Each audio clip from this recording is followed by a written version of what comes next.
마가복음 연속 설교, 복음의 시작, 믿음의 출발 27번째 시간. 오늘 우리는 마가복음 11장 12절에서 25절 말씀을 중심으로 참된 믿음의 두 가지 열매라는 제목을 가지고 하나님 말씀 나누겠습니다.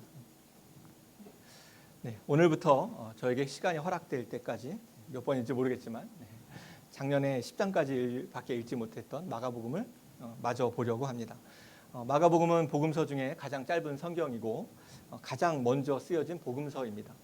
그래서 마가복음 시리즈 제목도 믿음의 시작, 복음의 출발이라고 정해보았습니다. 특별히 오늘부터 읽는 마가복음 11장부터는 예수님께서 십자가를 지시는 마지막 일주일을 기록하고 있는데 이 부분을 매주 함께 읽어가면서 내 안에 바른 믿음이 시작되었는지, 내 안에 복음의 삶이 출발되었는지 점검해보는 시간을 가지려고 합니다. 오늘 읽은 마가복음 11장은 예수님께서 십자가를 지시기 위해 예루살렘 성에 들어오신 후에 일어난 이야기입니다. 그런데 오늘 본문을 한번 잘 살펴보십시오. 상당히 재미있는 구조를 가지고 있습니다. 먼저 12절부터 14절까지 무화과 나무에 관한 이야기가 등장합니다. 그리고 15절부터 19절까지 잘 아시는 예루살렘 성전을 청결하게 하시는 그 사건에 대해서 이야기가 기록되어 있고, 다시 20절과 21절에는 처음 무화과 나무에 대한 이야기가 등장합니다. 그러니까 무화과 나무 이야기가 시작되고 성전 청결 사건 이야기가 등장하고 그 다음에 마지막으로 다시 무화과 나무 이야기가 나온다는 것입니다. 이것을 문학적으로 샌드위치 구조라고 부르는데, 이렇게 복잡한 구조로 두 이야기를 함께 쓴 이유는 분명합니다. 무화과 나무 이야기와 성전 청결 사건 이야기가 하나의 주제로 쓰여 있다는 것입니다. 두 이야기를 동시에 살펴보면서 우리는 한 가지 주제를 바라보고 찾아야 한다는 것이죠. 과연 우리는 그러면 이 하나로 묶인 두 이야기에서 무엇을 알아야 하는 것일까요? 먼저 12절을 보면 예수님께서는 배가 고프셨습니다. 예수님께서 시장하셨다라는 말은 성경 곳곳에 등장하는데 예수님께서 참된 인간이셨다라는 것을 증명하는 부분이기도 합니다. 예수님께서는 이렇게 배가 고프셨고 13절을 보니까 배고프신 예수님께서 무화과 나무로 가셨다라고 말합니다. 하지만 그 나무는 잎만 무성했을 뿐 열매가 없었는데 그 이유는 특별히 무화과의 때가 아니었다라고 전하고 있습니다. 그러자 예수님께서는 14절에 이렇게 행동하고 계십니다. 예수께서 나무에게 이르시되 말씀하여 이르시되 이제부터 영원토록 사람이 내게서 열매를 따먹지 못하리라 하시니 제자들이 이를 듣더라. 예수님은 갑자기 이 열매 없는 무화과 나무를 향해서 저주하십니다. 예수님도 분명히 무화과의 때가 아님을 알고 계셨을 것입니다. 그런데 그것을 알고 계셨던 예수님께서 무화과 나무를 저주하신다는 것입니다. 사실 중동 지방의 무화과는 괌의 꽃나무처럼 1년에 최소 2번 이상 열매를 맺었습니다. 그중 첫 번째 열매 맺는 시기가 지금 예수님께서 예루살렘 성에 입성하시는 6월절 즈음입니다. 그런데 그 시기에 열매를 맺지 못하는 무화과 나무는 두 번째 시기에서도 열매를 맺지 못한다라고 전해지고 있습니다. 그러니까 여기서 말하는 무화과의 때라는 것은 두 번째 때를 말하는 것이고, 첫 번째의 열매 맺는 시기에 열매를 맺지 못했으니 두 번째에도 이 나무는 열매를 맺지 못할 나무였다라는 것입니다. 이것을 다 아시는 예수님께서 그럼에도 불구하고 잎만 무성한 채 열매가 없는 그 나무를 향해 영원토록 열매를 맺지 못할 것이다 라고 저주에 가까운 말씀을 하셨습니다. 예수님께서 이렇게 말씀하신 이유가 무엇일까요? 조금은 이상해 보이는 예수님의 의도를 바로 이해하기 위해서는 곧 바로 이어지는 성전 청결 사건을 살펴보아야 합니다. 사실 주님께서 성전을 깨끗하게 하신 이야기는 우리가 다 너무나 잘 알고 있습니다. 성전에 들어가신 예수님은 15절에 기록하고 있듯이 그 안에서 장사하던 사람들, 돈을 교환하던 환전상인들, 비둘기 파는 자들의 의자를 둘러부셨고 아무나 물건을 가지고 그 안을 돌아다니지 못하게 만드셨습니다. 사실 성전 내에서 이루어지는 이런 매매는 그냥 일반적인 시장이 아니었습니다. 예배에 사용되는 재물을 사고 파는 상인들이었습니다.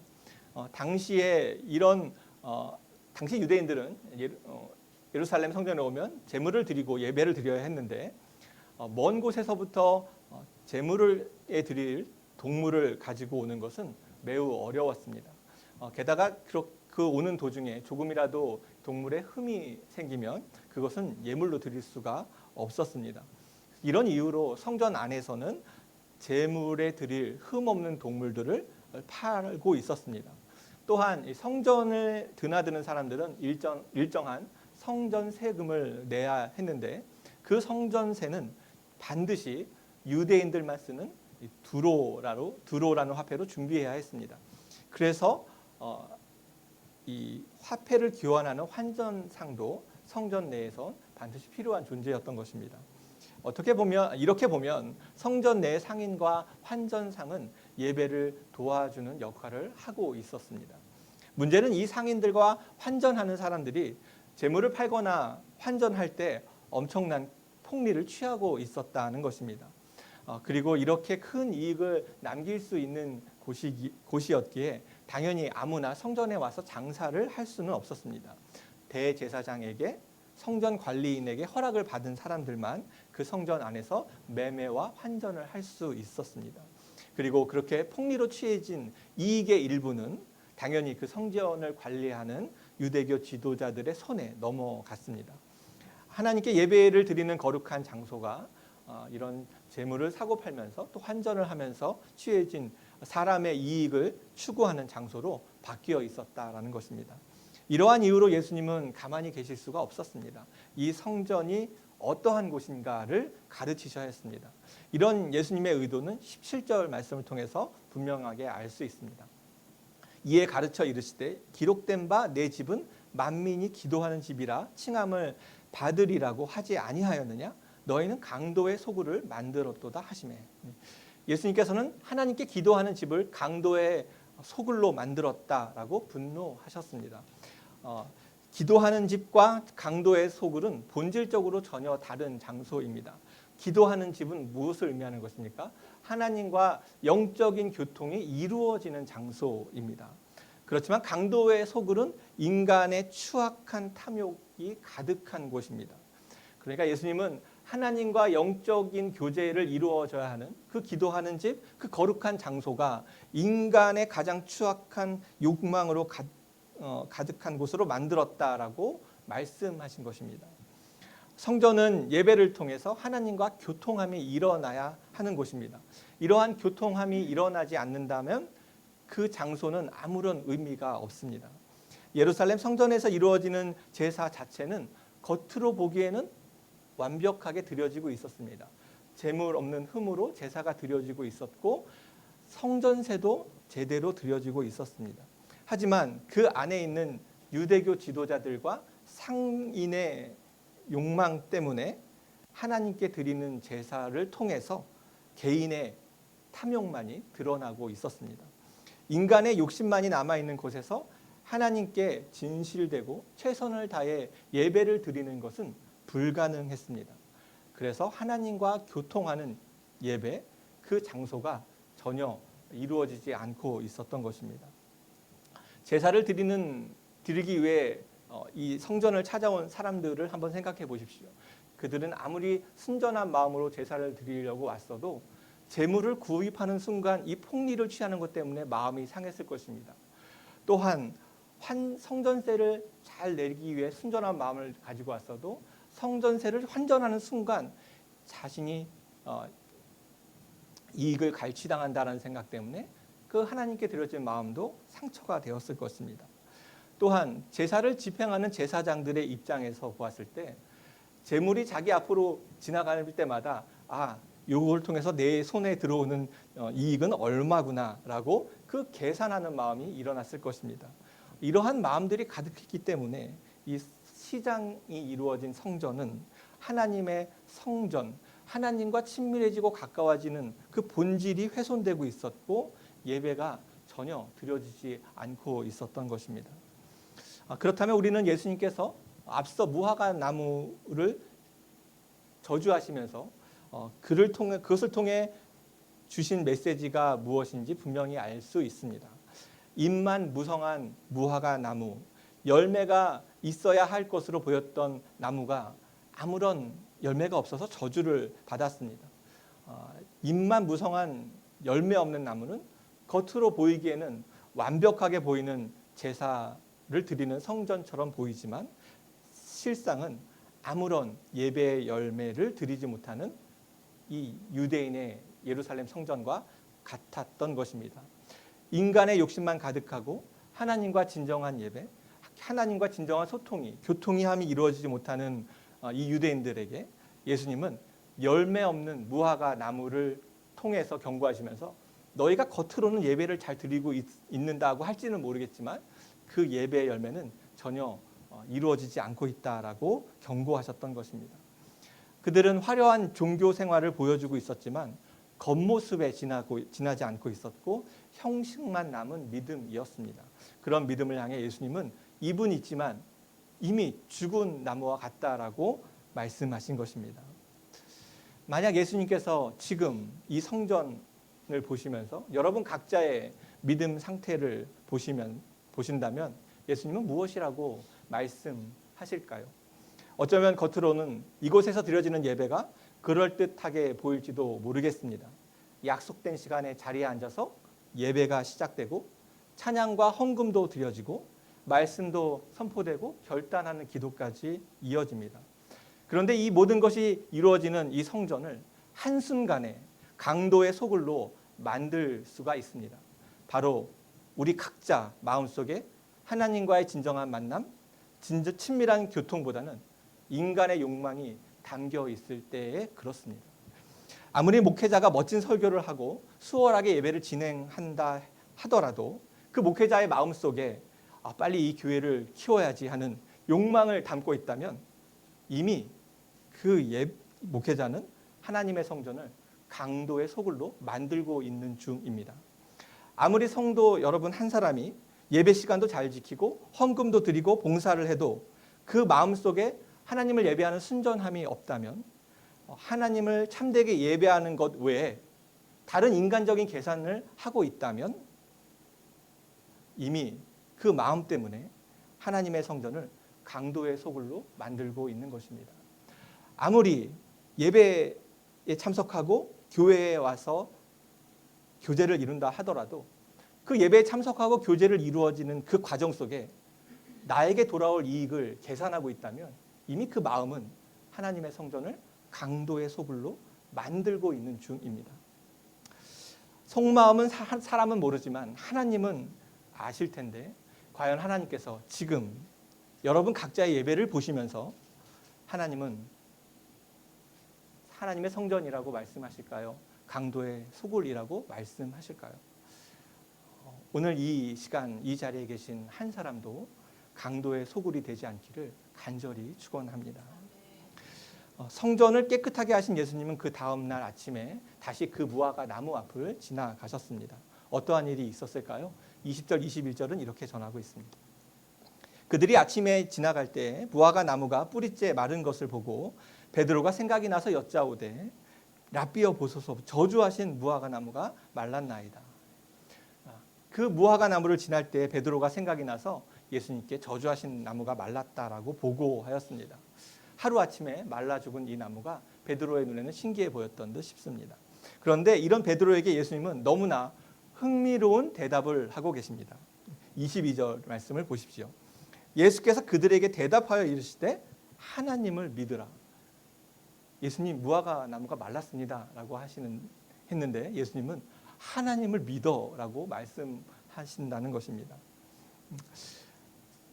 갑자기 왜 열매가 없어 말라 죽은 나무 앞에서 예수님은 하나님을 믿어라는 믿음을 말씀하셨을까요?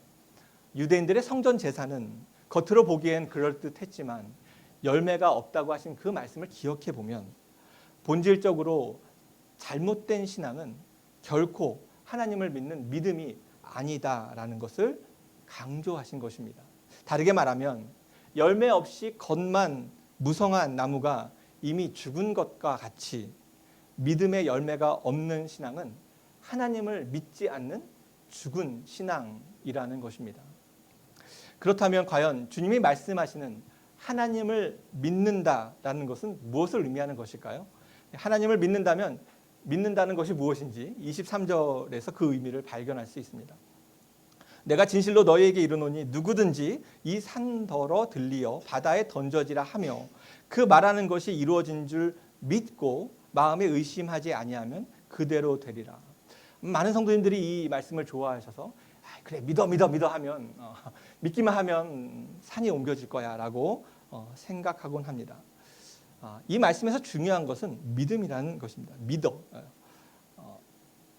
그런데 그 믿음이 어떠한 믿음입니까? 산을 옮기는 믿음입니다.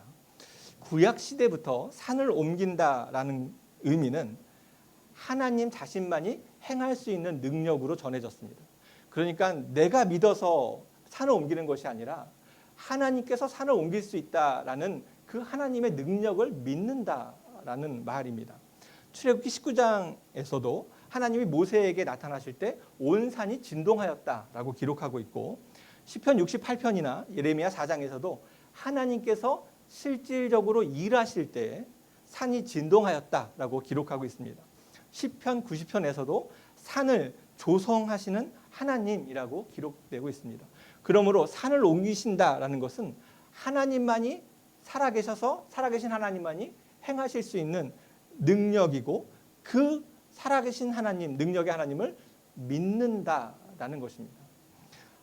하나님을 믿는다는 말은 그 하나님께서 저 과거에 이 성경에 기록된 수천 년 전에 계시는 그런 분이라던가 그 하나님이 이 성경 말씀 안에서만 계시는 분이 아니라 지금 오늘 내 삶 속에서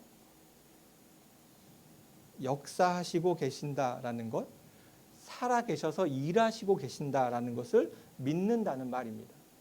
하나님은 저 위 하늘에서 뒷짐지고 내려다보시는 그런 분이 아니라 지금도 우리 각자의 삶 속에 찾아오셔서 다른 것을 행하시는 것이 아니라 우리가 하나님의 자녀로서 그분의 사랑과 은혜를 경험하고 그분이 우리 삶 속에 일하고 계셔서 우리로 하여금 하나님의 자녀로서 합당한 삶을 살아가도록 인도하고 계신다라는 것을 믿는 것입니다.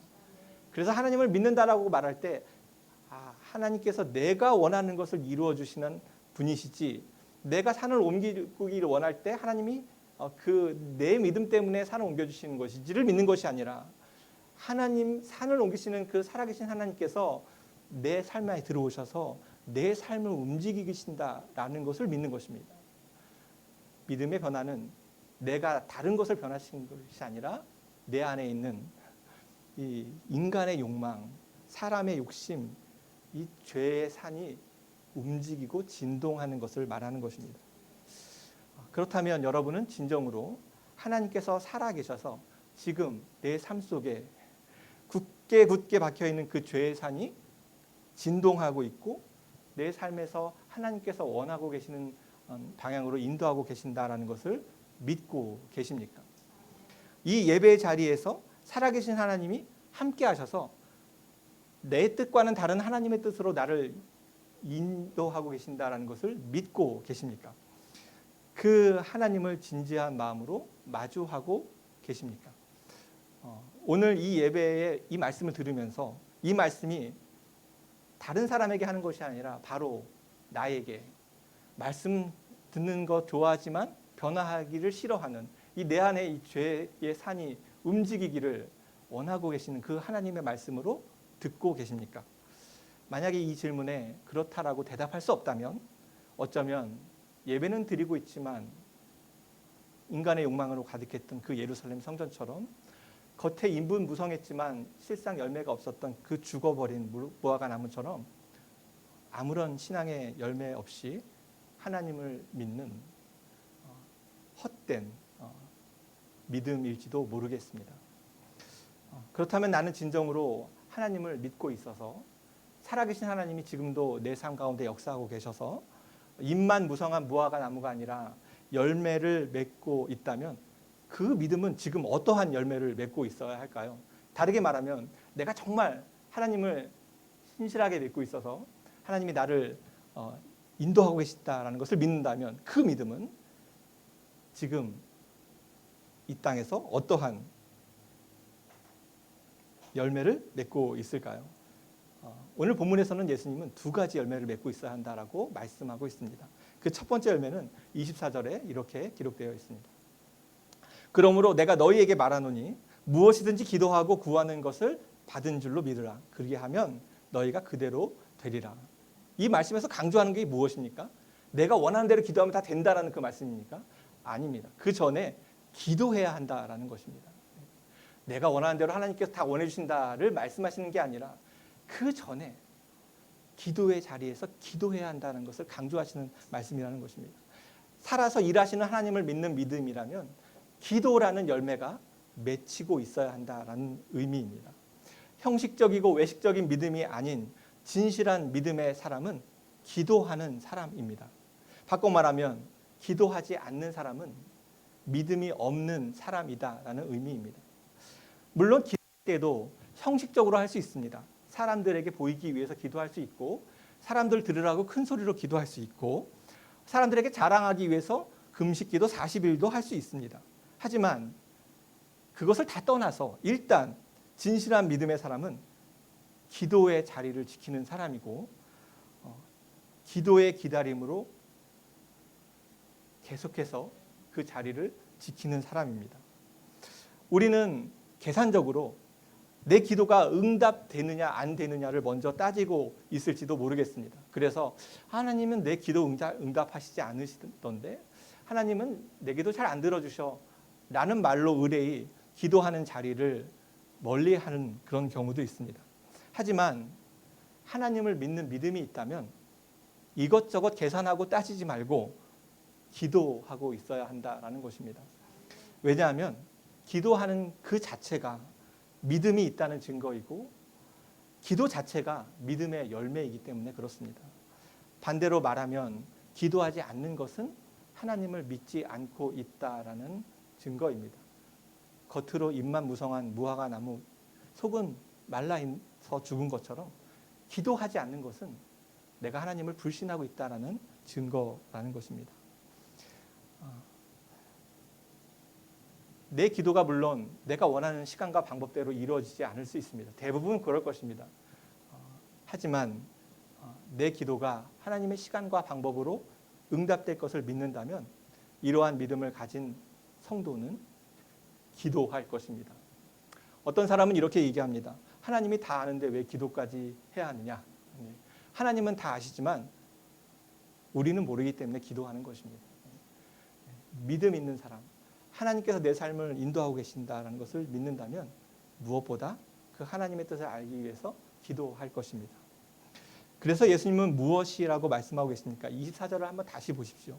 그러므로 내가 너희에게 말하노니 무엇이든지 기도하고 구하는 것을 받은 줄로 믿으라. 그리하면 너희에게 그대로 되리라.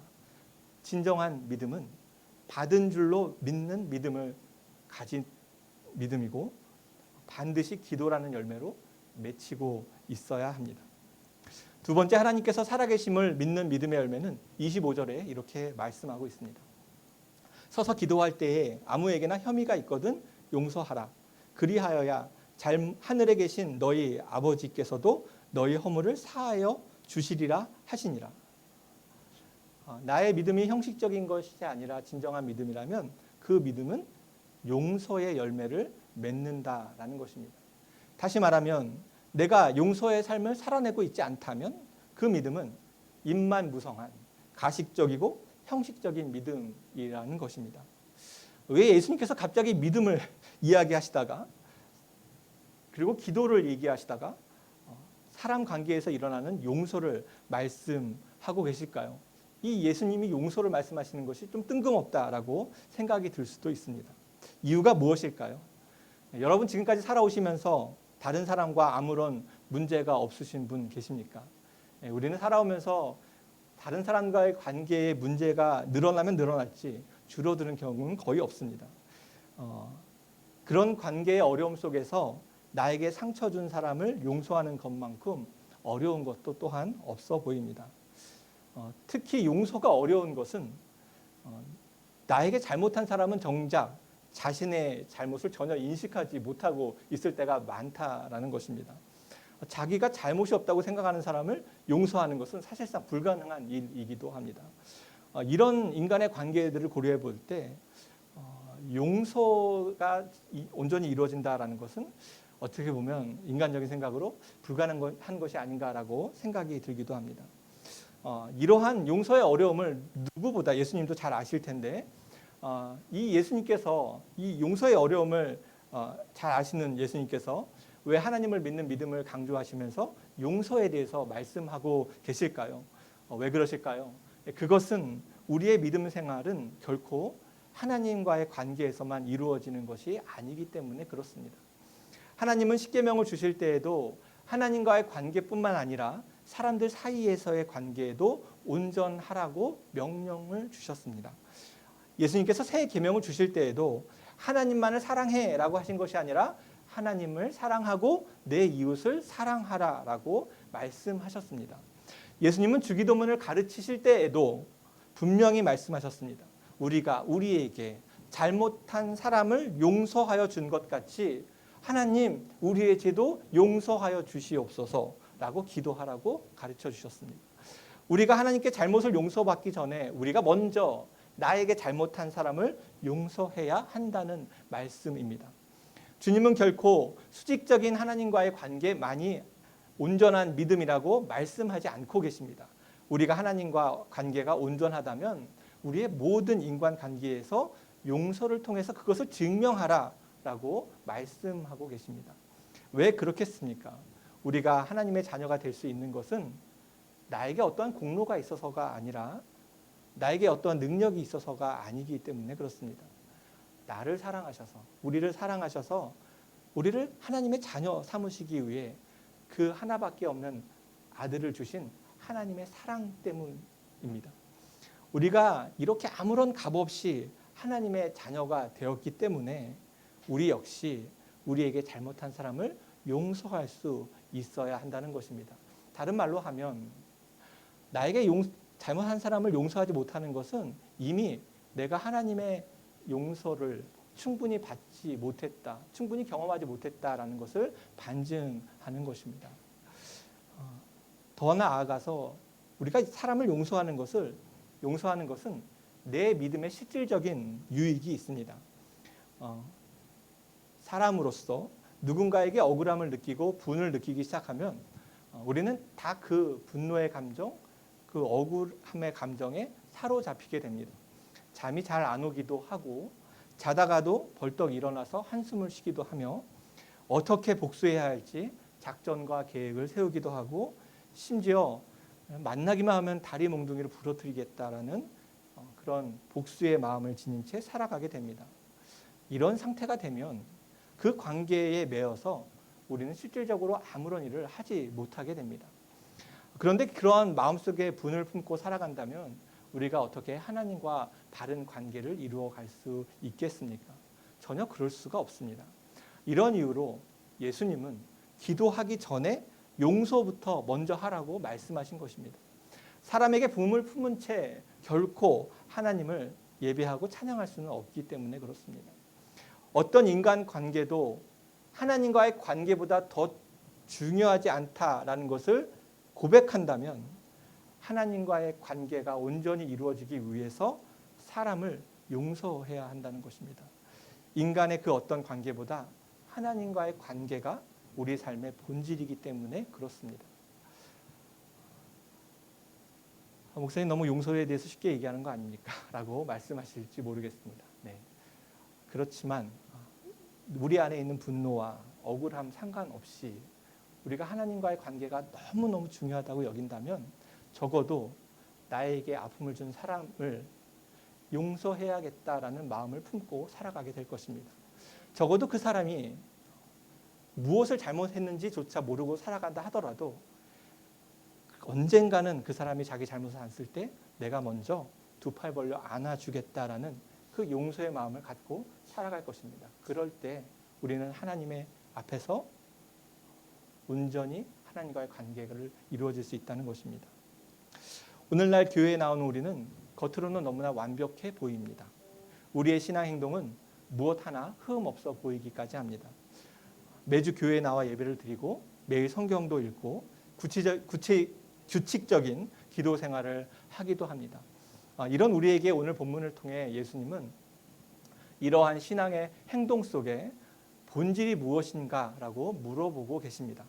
우리가 하나님을 향한 참된 믿음을 가지고 있다면 기도와 용서라는 믿음의 열매가 반드시 맺히고 있어야 한다는 것입니다. 우리가 건강한 믿음을 가지고 있다면 기도하고 있을 것이고 응답을 따지기 전에 하나님을 신뢰할 것입니다. 우리가 올바른 믿음을 소유하고 있다면 그 어렵다는 용서도 하나님과의 관계가 더 중요하기 때문에 또 하나님의 도우심으로 가능하게 될 것입니다. 나의 믿음이 형식적인 믿음이 아니라면 나는 반드시 기도하고 있어야 하고 나는 분명히 용서하고 있어야 합니다. 이것이 나의 믿음이 진정한 믿음이다라는 증거이고 우리가 반드시 맺어야 할 진정한 믿음의 열매입니다. 오늘 내 삶이 기도와 용서의 열매를 맺지 못하고 있다면 이 시간 주님 앞에 나의 그 형식적인 믿음을 내려놓고 온전하고 진실한 믿음을 회복하여 주시기를 간구하기를 소망합니다. 그렇게 함으로써 열매 맺지 못해서 말라 죽은 무화과 나무처럼 되지 않고 인간의 욕망만 가득한 강도의 속을 같은 그런 신앙이 되지 않기를 주님의 이름으로 소망합니다. 우리 모두가 진정한 믿음을 소유하여서 그 믿음에 합당한 열매들을 날마다 풍성하게 맺는 참된 하나님의 백성으로 넉넉하게 살아가기를 주님의 이름으로 축원합니다.